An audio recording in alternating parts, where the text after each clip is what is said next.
누군가를 죽이고 싶다는 생각 따위 스크류는 단 한 번도 해본 적이 없다. 그러나 어디까지나 상징적으로 그는 유주를 죽이려 했을지도 모른다. 마음속에 도대체 어떤 짙은 어둠이 깔려 있는지 스크류 자신도 가늠할 수 없었다. 그가 알 수 있는 것은 유주 안에도 그녀만의 은밀하고 짙은 어둠이 있었던 게 분명하다는 것이었다. 그리고 그 어둠은 어딘가에서, 아주 깊은 지하의 어딘가에서 스크류 자신의 어둠과 서로 만나고 있었을지도 모른다. 그리고 그가 유주의 목을 조른 것은 그가 그것을 바랐기 때문일지도 모른다. 그는 그녀의 바람을 서로 이어진 어둠 속에서 들었을지도 모른다. 유주를 생각하는 거지? 에리가 말했다. 스크류는 말했다.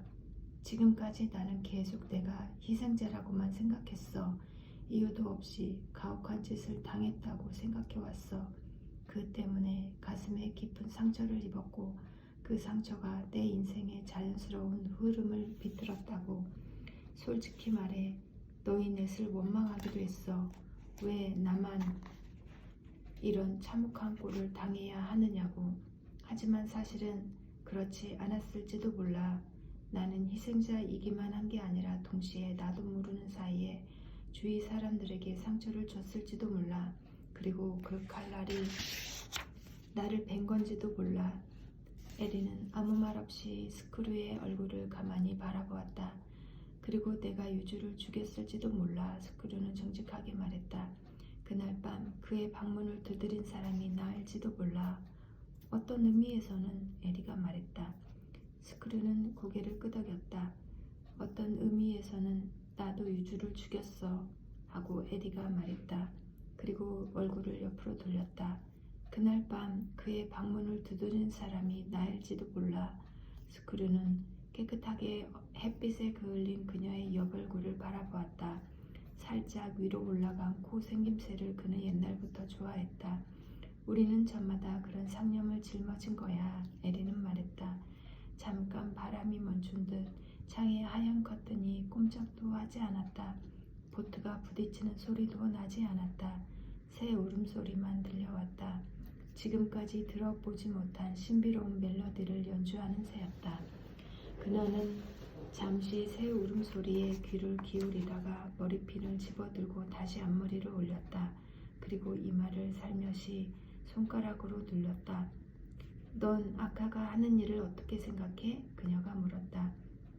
마치 추를 덜어내듯 아주 조금 시간의 흐름이 가벼워졌다.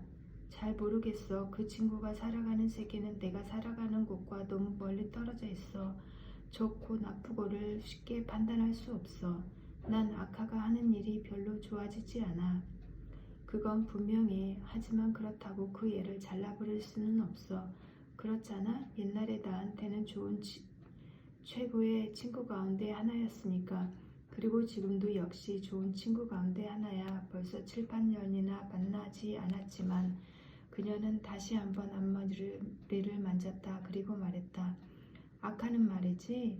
매년 꽤 많은 돈을 그 카톨릭 시설에 기부해. 학교를 유지하기 위해서. 거기 사람들이 그 애에게 얼마나 고마워하는지 몰라. 그 시설은 빠듯한 재정으로 운영되니까. 그렇지만 그 기부에 대해서는 아무도 몰라. 아카가 익명으로 해달라고 강하게 요구했거든. 그걸 아는 사람은 당사자 말고는 나 정도일 거야. 난 어쩌다 우연히 알게 되었어. 저기 스크류, 그 앤 절대로 나쁜 인간이 아니야. 그건 알아줘야 해. 그냥 악당인 척 할 뿐이야. 왜 그런지는 모르겠지만 아마도 그렇게 해야 하는 걸 테지. 스크류는 고개를 끄덕였다. 아우도 마찬가지야. 그 애는 아직도 마음이 순수해. 난 잘 알아. 다만 이 현실 세계에서 살아남는 게 너무 힘들 뿐이야. 그리고 둘 다 이 세상에서 보통 이상의 성공을 거두었어. 그 애들 나름대로 있는 힘을 다해서 성실하게. 저기 스크류, 우리가 우리였다는 거 절대로 헛된 일이 아니었던 거야. 우리가 하나의 그룹으로 일체감을 가졌다는 건 말이야. 난 그렇게 생각해. 설령 그것이 몇 년밖에 지속되지 못했더라도. 에리는 두 손으로 다시 얼굴을 감쌌다. 잠시 침묵이 흘렀다. 그런 다음 그녀는 얼굴을 들고 이야기를 나누었다.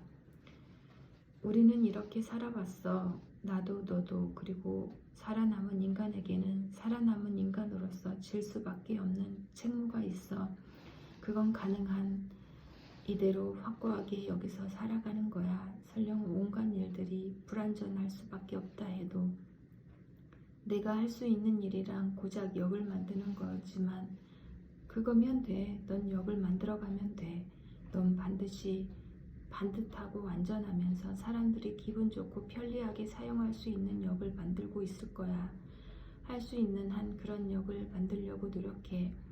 사실 그래서는 안 되지만 나는 내가 공사를 담당한 역의 어딘가에 늘 내 이름을 적어 콘크리트가 마르기 전에 못으로 이름을 적어 다자키 스크루라고. 바깥에서 보이지 않는 곳에 에리는 웃었다. 내가 없어져도 내가 만든 멋진 역은 남아. 내가 접시 뒤편에 내 이니셜을 넣는 거랑 똑같아. 스크루는 얼굴을 들고 에리를 바라보았다. 내 여자친구 이야기를 해도 될까? 물론이지, 에리는 말했다. 그리고 입가에 예쁜 미소를 떠올렸다. 나도 그 현명한 연상의 여자친구 이야기가 정말 듣고 싶어. 스크루는 사라 이야기를 했다. 처음 만났을 때부터 이상하게 마음이 끌렸고 세 번째 데이트 때 성적인 관계를 가졌다. 그녀는 나고야의 5명 그룹과 그 전 말에 대해 알고 싶어 했다. 그리고 마지막으로 그녀를 만났을 때 무슨 영문인지 그는 성적인 능력을 충분히 발휘할 수 없었다. 그녀의 안으로 들어갈 수 없었다. 그는 마음을 다잡고 솔직하게 거기까지 말했다. 또한 사라는 스크루에게 나고야에 가야 한다고.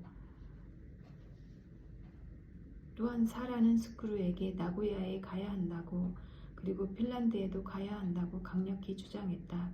그렇게 하지 않으면 그가 품은 마음의 문제는 해결되지 않을 것 같다고 그녀는 말했다.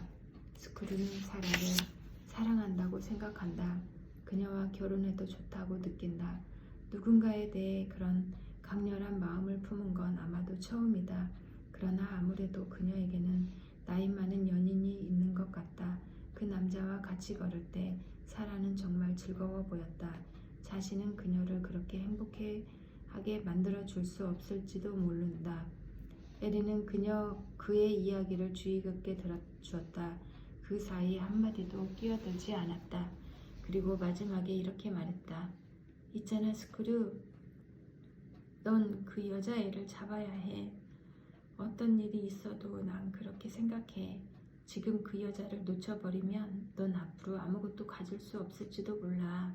그렇지만 난 자신이 없어. 왜? 아마도 나한테는 나라는 게 없기 때문에. 이렇다 할 개성도 없고 선명한 색채도 없어. 내가 내밀 수 있는 건 아무것도 없어. 그게 오래전부터 내가 품어온 문제였어. 난 언제나 나 자신을 텅 빈 그릇같이 느껴왔어. 뭔가를 넣을 용기로서 어느 정도 꼴을 갖추었을지는 모르지만 그 안에서 내용이라 할 만한 게 별로 없거든. 아무리 생각해도 내가 그 사람한테 어울릴 것 같지 않아. 시간이 지나면 지날수록 나를 잘 알게 되면 될수록 사라는 낙담하게 되지 않을까? 그리고 나에게서 멀어지지 않을까? 스크루, 넌 좀 더 자신감과 용기를 가져야 해. 생각해봐. 내가 널 좋아했어. 한때는 너한테 줘도 좋다고 생각했어. 내가 원한다면 뭐든 주려고 했어.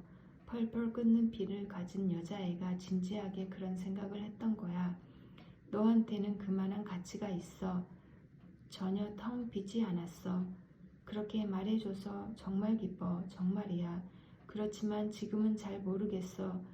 나는 36살이 되었지만 나 자신에 대해 진지하게 생각하기 시작하면 옛날과 마찬가지로, 아니 옛날 이상으로 멍해지고 말아.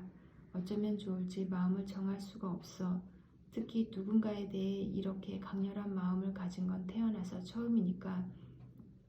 혹시 내가 텅 빈 그릇이라 해도 그거면 충분하잖아. 만약에 그렇다 해도 넌 정말 멋진, 마음을 사로잡는 매력적인 그릇이야. 자기 자신이 무엇인가 그런 건 사실 아무도 모르는 거야. 그렇게 생각 안 해? 내 말대로라면 정말 아름다운 그릇이 되면 되잖아. 누군가가 저도 모르게 그 안에 뭔가를 넣고 싶어지는 확실히 호감이 가는 그릇으로 스크루는 거기에 대해 생각해 보았다. 그녀가 하려는 말을 이해할 수 있었다. 그것이 자신에게 잘 맞는 것인지는 접어두고라도 에리는 말했다. 도쿄에 돌아가면 그 사람한테 곧바로 모든 걸 고백해. 그게 내가 할 일이야. 마음을 여는 것은 언제나 좋은 결과를 가져다줘. 단 그 사람이 어떤 남자와 같이 가는 것을 보았다는 말은 절대로 해서는 안 돼. 그것만은 마음속에 그냥 간직해둬. 여자에게는 보이고 싶지 않은 것이 있어. 하지만 그것 말고는 감추지 말고 솔직하게 말하는 게 좋아. 난 두려워. 내가 잘못된 행동을 해서 또는 무슨 잘못된 말을 해서 모든 것이 무너지고 그냥 허공으로 사라져 버릴지도 모른다는 게. 에리는 천천히 고개를 저었다. 역을 만드는 일하고 마찬가지야. 그게 예를 들어 아주 중요한 의미나 목적이 있는 것이라면 약간의 잘못으로 전부 망쳐져 버리거나 허공으로 사라져 버리는 일은 절대로 없어. 설령 완전하지 않다 하더라도 어떻게든 역은 완성되어야 해. 그렇지? 역이 없으면 전차는 거기 멈출 수 없으니까.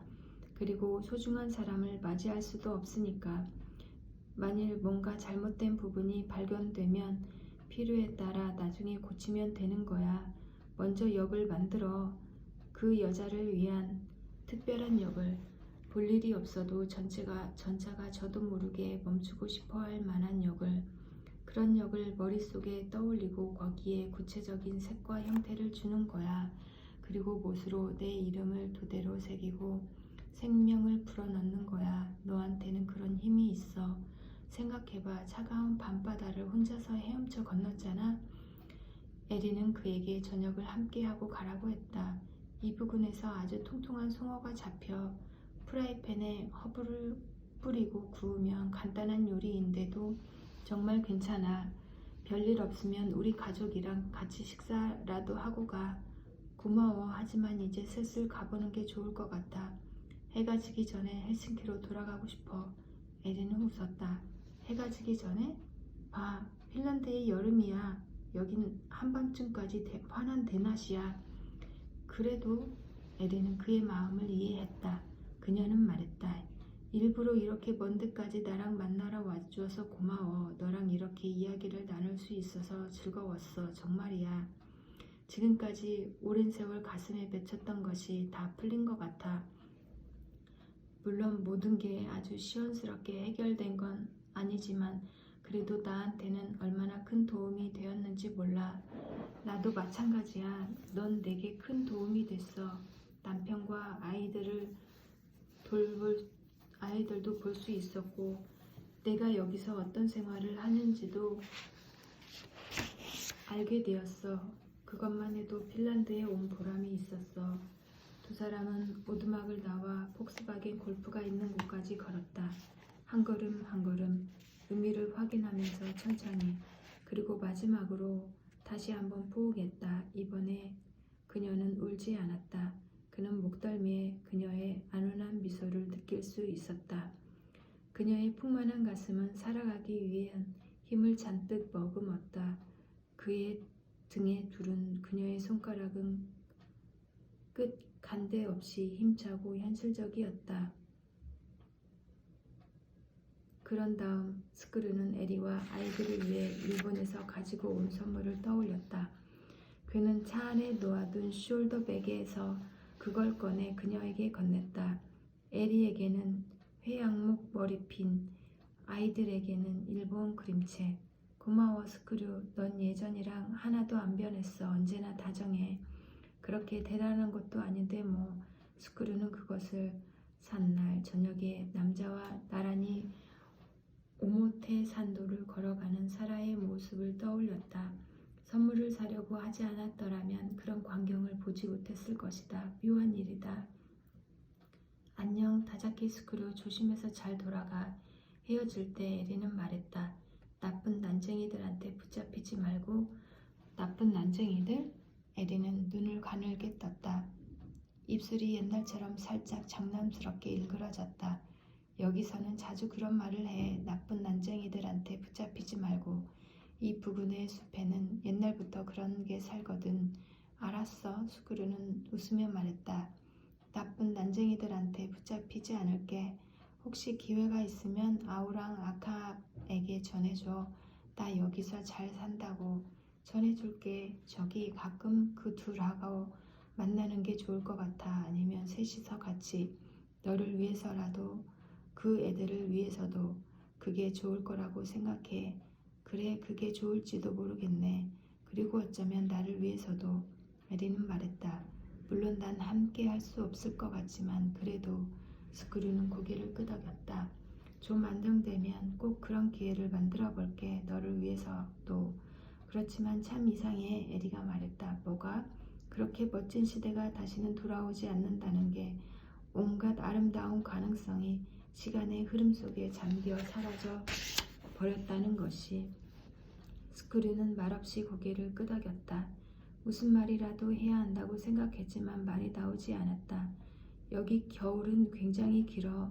에리는 호수에 눈길을 던지면서 말했다. 멀리 떨어진 곳에 있는 자기 자신을 향해 말하건듯이 밤은 길고 언제까지고 계속될 것 같아 보여. 이런저런 모든 것이 꽁꽁 얼어붙어 버리지. 봄 따위는 영원히 오지 않을 것 같은 느낌이 들어. 그래서 결국 갖가지 어두운 생각을 하게 되는 거야. 그런 생각은 하지 말자고 아무리 애를 써도 여전히 말은 나오지 않았어. 스크류는 그저 입을 다물고 그녀의 시선 끝에 있는 호수로 눈길을 주었다. 그때 했어야 할 말이 떠오르는 것은 나리타행 직한편을 타고 좌석 벨트를 맨 다음이었어. 적절한 말은 왠지 항상 뒤늦게 찾아온다. 그는 자동차 키를 돌려 시동을 걸었다. 폭스바겐의 4기통 엔진이 잠시 동안의 잠에서 깨어나 나지막한 기계음을 토해냈다. 안녕, 건강해. 그리고 사라씨를 단단히 잡아둬. 너한테는 그 사람이 있어야 해. 난 그렇게 믿어. 해볼게. 있지, 스크류. 한 가지만 잘 기억해둬. 넌 색채가 없는 게 아니야. 그런 건 이름에 지나지 않아. 물론 우리가 그걸로 너를 자주 놀렸지만 그건 다 아무 의미도 없는 농담이야. 넌 정말 멋지고 색채가 넘치는 다자키 스크류야. 그리고 근사한 역을 만드는 사람이고 지금은 건강한 36살 시민으로 선거권이 있고 세금도 내고 나를 만나러 혼자서 비행기까지 핀란드까지 올 수 있어. 너에게 부족한 건 아무것도 없어. 자신감과 용기를 가져. 너에게 필요한 건 그것뿐이야. 두려움이나 쓸데없는 자존심 때문에 소중한 사람을 놓쳐선 안 돼. 그는 기어를 드라이브에 놓고 악셀레타를 밟았다. 그리고 열린 창으로 손을 내밀고 흔들었다. 에리도 손을 흔들었다. 그녀는 높이 든 손을 계속 흔들었다. 이윽고 에리의 모습은 숲에 가려져 보이지 않았다. 미러에는 핀란드 여름 특유의 깊은 푸르름이 있었다. 바람이 다시 부는 듯 넓은 호수 여기저기서 하얀 잔물결이 일었다. 키 큰 젊은이가 노를 젓는 카약이 다가와서 커다란 물매미처럼 소리도 없이 천천히 앞을 지나갔다. 아마도 다시는 이 장소에 오지 않을 것이다. 다시 에리를 만날 일도 없을지도 모른다. 두 사람은 제각기 정해진 장소에서 각자의 길을 앞으로 걸어 나갈 것이다. 아우가 말했듯이 이제 돌아갈 수 없다. 그런 생각을 하니 어딘가에서 물처럼 소리도 없이 슬픔이 밀려왔다. 그것은 형태가 없는 투명한 슬픔이었다. 자신의 슬픔이면서 손이 닿지 않는 먼 곳에 있는 슬픔이었다. 가슴이 헤집은 듯 아프고 숨이 막혔다. 보정도로에 나서자마자 갓길에 차를 대고 시동을 끄고 핸들에 엎드린 채 눈을 감았다. 심장의 고동을 진정시키기 위해 시간을 들여 천천히 심호흡을 해야만 했다. 그러는 사이에 몸의 중심 가까이에 차갑고 딱딱한 것이 1년 내내 녹지 않은 동토의 중심부 같은 것이 자리 잡고 있었다는 것을 문득 깨달았다. 그것이 가슴의 통증과 숨막힘을 만들어내고 있었다. 자기 안에 그런 것이 존재한다는 것을 여태 그는 몰랐다. 그렇지만 그것은 올바른 가슴 아픔이며 올바른 숨막힘이었다. 그것은 그가 확실히 느끼지 않으면 안 되는 것이다. 앞으로 차가운 중심부를 스스로의 힘으로 조금씩 녹여내야 한다. 시간이 걸릴지도 모른다. 그러나 그가 해야만 하는 일이다. 그리고 그 동토를 녹이기 위해서 스크류는 다른 누군가의 온기를 필요로 했다. 자신의 체온만으로는 충분하지 않다. 일단 도쿄로 돌아가자. 그것이 첫걸음이다. 키를 돌려 다시 한번 시동을 걸었다. 헬싱키까지 돌아가는 길에 에리가 숲속에서 나쁜 난쟁이들에게 붙잡히지 않기를 스크류는 진심으로 빌었다. 지금 여기서 그가 할 수 있는 일은 기도하는 것 정도이다.